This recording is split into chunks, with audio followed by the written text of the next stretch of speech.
ઓમ શ્રી પરમાત્મને નમઃ. આપ સાંભળી રહ્યા છો આપણી યુટ્યુબ ચેનલ ધાર્મિક, એમાં આપ સૌનું હાર્દિક સ્વાગત છે. આજના વિડીયોમાં આપણે સાંભળવાના છીએ શ્રીમદ્ ભગવદ્ ગીતા અધ્યાય 17મો શ્રદ્ધાત્રય વિભાગ યોગનું વિહંગાવલોકન.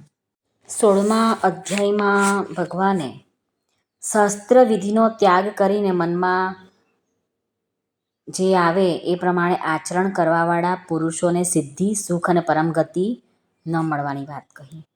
આ સાંભળીને અર્જુનના મનમાં થયું કે શાસ્ત્ર વિધિને સારી રીતે જાણવાવાળા લોકો તો બહુ ઓછા છે. એવા લોકો છે કે જેઓ શાસ્ત્ર વિધિને જાણતા જ નથી, પરંતુ પોતાની કુળ પરંપરાએ વર્ણ, આશ્રમ, સંસ્કાર એના પ્રમાણે દેવતા વગેરેનું શ્રદ્ધાપૂર્વક પૂજન કરે છે.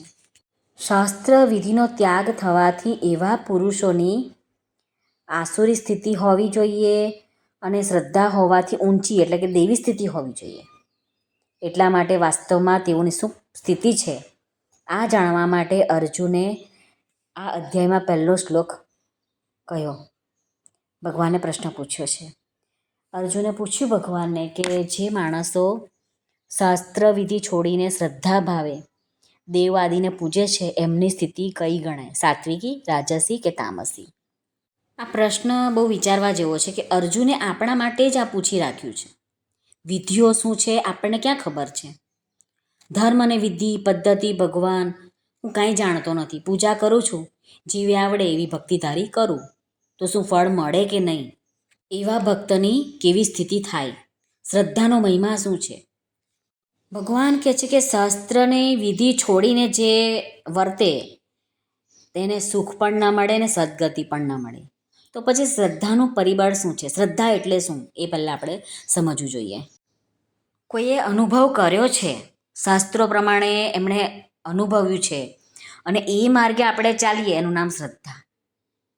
કોઈ જંગલ પસાર કરવું હોય ત્યારે જે જઈને આવ્યો હોય ને એને પૂછીએ કે આ રસ્તો કેવો છે, ક્યાં ભય લાગે એવો છે, ક્યાં સાવચેતી રાખવી પડે એવી છે, એટલે જે એ બતાવે એ રીતે આપણે આગળ વધીએ. કારણ કે એની પાસે અનુભવ છે, આપણને એ અનુભવ નથી. તો અનુભવી પાસે જઈને પૂછીએ, એ કહે એ પ્રમાણે રહેવાનું, ખાવાનું ને એ કહે એવા સાધનો સાથે લઈ જવા પડે.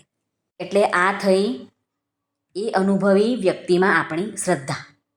આપણા કુટુંબના વડવાઓએ મકાન બાંધ્યું હોય અને તેમાં આપણા ઘરના બધા જ સભ્યો રહે, લાભ મેળવે.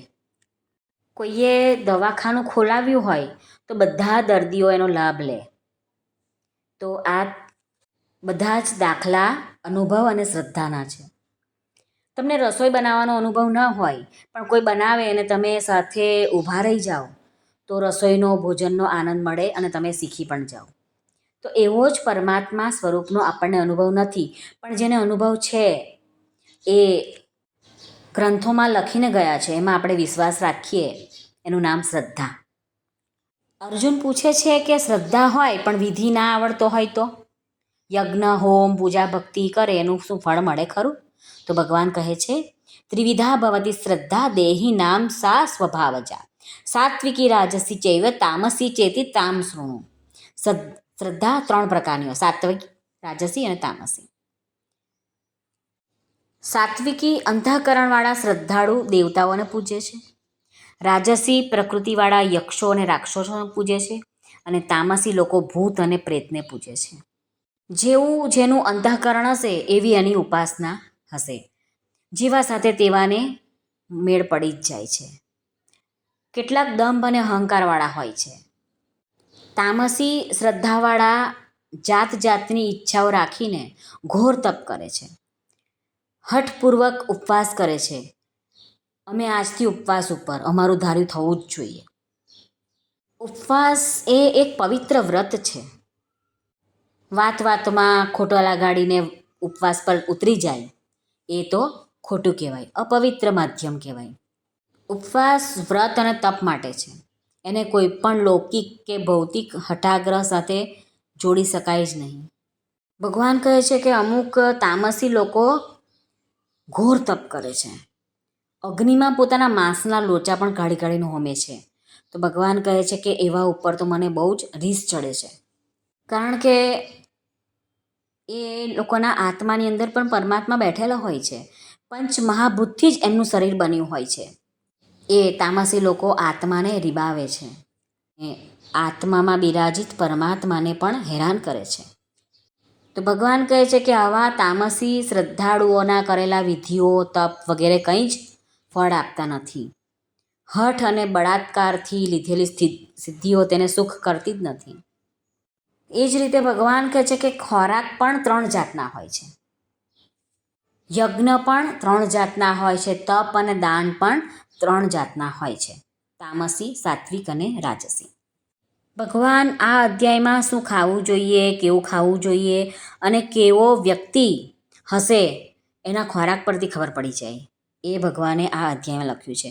ભગવાન કહે છે કે જે સાત્વિક ખોરાક ખાય છે, જે ખોરાક રસવાળો હોય છે, સ્નિગ્ધ એટલે કે ચિકાસયુક્ત હોય છે અને જે જમ્યા પછી પરિણામ એનું પૌષ્ટિકતામાં આવતું હોય છે, જે ખોરાક જીભથી લઈને આંતરડા સુધી બળતરા કરતું નથી, એવો ખોરાક બળ, આરોગ્ય, સુખ અને સ્મૃતિને વધારનારો છે અને આયુષ્યને પણ વધારનારો છે. એ સાત્વિક ખોરાક કહેવાય છે. સાત્વિક ખોરાક દેવતાઓને અને જે સાત્વિક મનુષ્યો હોય છે એને પ્રિય હોય છે. બીજો આવે છે રાજસી ખોરાક, જે બહુ કડવો હોય, બહુ ખાટો હોય, ગરમ હોય, તેને કહેવાય રાજસી ખોરાક. અમુક લોકોને બહુ તીખું તીખું ખાવાની બહુ આદત હોય છે. એ લોકોને એમની જીભ તો દાઝી જાય છે, ચોંટી જાય છે તીખાસથી, પણ આંતરડા સુધી એમના અઘન બળી જાય છે. તો આ કહેવાય છે રાજસી ખોરાક. આવો ખોરાક ખાવાથી અંતઃકરણમાં રાજસી તત્વોનો જ વધારો થાય છે અને સાત્વિક ભાવનો ઉદય થાય એવો જ સુકાઈ જાય છે, મુરઝાઈ જાય છે. હવે આવે છે તામસી આહાર. ખોરાક રાંધ્યા પછી બહુ સમય સુધી પડી રહેલો વાસી ખોરાક તામસી છે. અડધું કાચું પાકું અન્ન પણ તામસી ગણાય છે. જે બહુ જ સમય પહેલાં બનાવીને મૂકી રાખ્યું હોય ને પછી સમય જતો રહ્યો હોય, રસ સુકાઈ ગયો હોય, દુર્ગંધ આવતી હોય, એવા પદાર્થો, એવા ખોરાક તામસી કહેવાય છે. તો આપણને પ્રશ્ન એમ થાય છે કે શું ડુંગળી લસણ ખાવા જોઈએ કે નહીં? એવું તો ગીતામાં લખ્યું નથી, પરંતુ ભગવાને પોતાના મુખમાંથી જ કીધેલું છે કે જેમાંથી દુર્ગંધ આવતી હોય એ ખોરાક તામસી છે. તો દુર્ગંધ શામાંથી આવે છે? શાકભાજીમાંથી આવે છે? શું દૂધમાંથી આવે છે? ભગવાન કહે છે કે જેમાંથી દુર્ગંધ આવે એ તમોગુણી ખોરાક કહેવાય. તમોગુણી ખોરાક ખાવાથી આધ્યાત્મિક માર્ગમાં આગળ વધાતું નથી. એટલા માટે સ્વામિનારાયણ સંપ્રદાયમાં ડુંગળી લસણ ખાવાની મનાઈ કરવામાં આવી છે. તમોગુણીને જ તમોગુણયુક્ત ખોરાક પસંદ આવશે, પ્રિય લાગશે. એટલું જ નહીં, ગીતામાં એમ પણ કહે છે કે એવો તામસી આહાર કરનારમાં તમોગુણ તત્વ વધતા એ તમોગુણી થઈ જાય છે. હવે આગળ ભગવાન કહે છે કે આહારમાં પણ 2 પ્રકાર હોય છે, પવિત્ર આહાર અને અપવિત્ર આહાર. આપણા ઘરમાં જે કંઈ બનાવ્યું હોય, ખીચડી, દાળ ભાત, શાક, રોટલી, જે પણ દૂધપાક, મીઠાઈ, ગમે તે, તો એ કહેવાય છે પવિત્ર. કારણ કે આપણા ઘરમાં બનતી રસોઈ પવિત્ર ભાવથી, પ્રેમથી ભગવાનને આરોગવાનું છે, ભગવાનને થાળ ધરાવવાનો છે, એ ભાવથી ધરાવવામાં અને કરવામાં આવે છે. બીજો એક ભાવ એ પણ હોય છે જ્યારે કરનાર એવું વિચારે કે મારા કુટુંબીજનો જમશે, એમને હું આનંદ પમાડવા માટે હું બનાવું છું. આપણે એ સદ્ભાવના રાખવી જોઈએ કે ઘરમાં જે પણ બને છે એ આપણે આપણા ભગવાનના થાળ માટે બનાવીએ છીએ. રસોઈ આપણો ભગવાન જમશે, ઠાકોરજી પહેલાં જમશે, લાલજી જમશે, એમ ભાવના રાખવી જોઈએ. પરમાત્માનું જે પણ સ્વરૂપ આપણા ઘરમાં બિરાજતું હોય એને અર્પણ કરીને જમો તો એ પ્રસાદ બની જાય છે. એટલા માટે ઘરમાં જે પણ બને છે બધું પવિત્ર કહેવાય છે, કારણ કે શુદ્ધિકરણનું ધ્યાન રાખીને બનાવેલું હોય છે, પવિત્રથી મનથી બનાવેલું હોય છે, સદ્ભાવનાથી બનાવેલું હોય છે. હવે જે બજારું ખોરાક છે તેમાં તમોગુણ હોય છે, રજોગુણ હોય છે, તેમ અપવિત્ર પણ હોય છે અને એવા અપવિત્ર ખોરાકથી બુદ્ધિ ભ્રષ્ટ થઈ જાય છે. હોટલમાં જઈને તમે જે કપથી ચા કે કોફી પીતા હોય તેને કેટલાય જણે મોઢે અડકાડીને પીધું હોય. કોઈ દારૂડિયાએ પીધું હોય, કોઈ માંસાહારીએ પીધું હોય, કોઈ વળી કેવા પ્રકારના રોગી માણસે પણ એમાંથી પીધું હોય. એ જે આપણે પ્લેટમાં જમીએ છીએ એ પ્લેટમાં પણ કોણે કોણે એ પ્લેટમાં જમીને ગયા છે એ આપણને ખબર નથી. હોટલવાળો કેવી રીતે સફાઈ કરે છે એ પણ આપણને ખબર નથી. માટે એ બધી વસ્તુઓ અપવિત્ર કહેવાય છે. અને આવી અપવિત્ર વસ્તુનું ગ્રહણ કરવાથી, આહાર કરવાથી આપણા વિચારો પણ અપવિત્ર થઈ જાય છે. સાત્વિક વિચારો આવતા નથી, તામસી વિચારો આવવાના શરૂ થઈ જાય છે.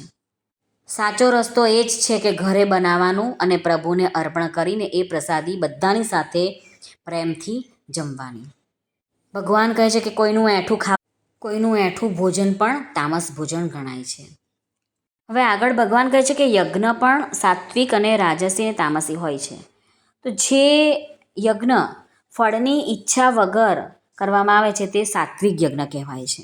જે યજ્ઞ દંભ એટલે કે બીજાઓને બતાવવા માટે જ યજ્ઞ કરવામાં આવે છે અને ફળનું લક્ષ્ય ધ્યાનમાં રાખીને કરવામાં આવે છે એ યજ્ઞ રાજસ યજ્ઞ કહેવાય છે.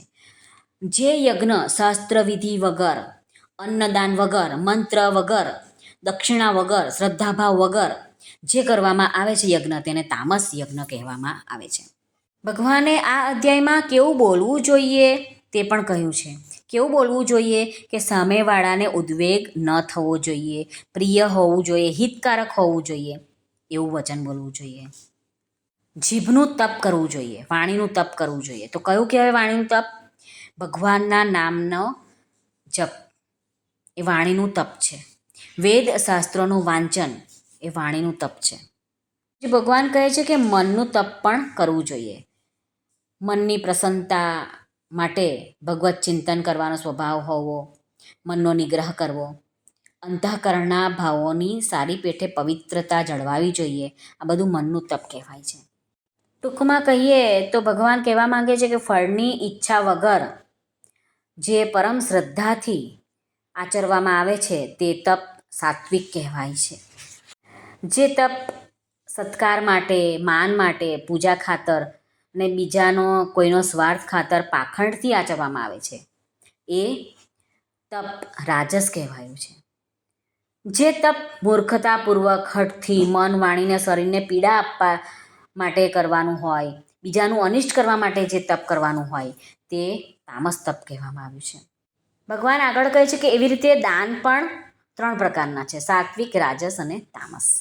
કર્તવ્ય ભાવથી આપણી પાસે જે છે તે બીજાનું સારું થાય એટલા માટે નિસ્વાર્થ ભાવે જે કરવામાં આવે છે, જે આપવામાં આવે છે તે દાનને સાત્વિક કહેવામાં આવ્યું છે.